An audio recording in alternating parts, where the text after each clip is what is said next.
Hello' guys, আপোনালোকে কেনে আছে? আশা ৰাখিছোঁ ভালে আছে।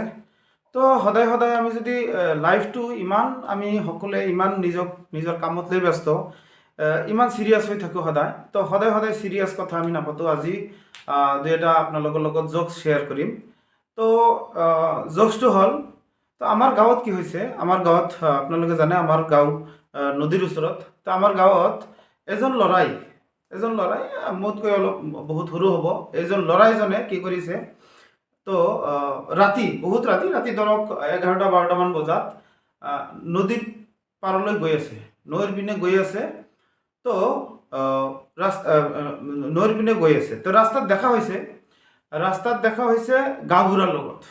তো গাঁওবুঢ়াৰ ঘৰৰ নদীৰ ওচৰতে। তো গাঁওবুঢ়াই ক'ৰবাত গৈছিল, আহি থাকোঁতে গাঁওবুঢ়াৰ লগত দেখা হৈছে। তো গাঁওবুঢ়াই কি কৰিলে, গাঁওবুঢ়াই সুধিলে, ইমান ৰাতি তুমি ক'লৈ গৈ আছা? ল'ৰাজনে কি ক'লে, মই মৰিবলৈ গৈ আছোঁ, মই ছুইচাইড কৰিবলৈ গৈ আছোঁ, মৰিবলৈ গৈ আছোঁ নদীৰ ওচৰত।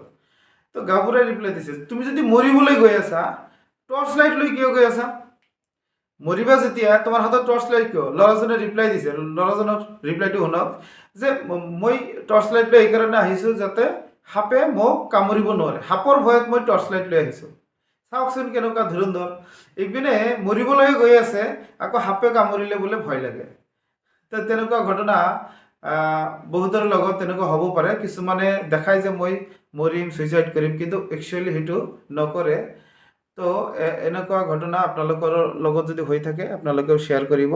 ধন্যবাদ।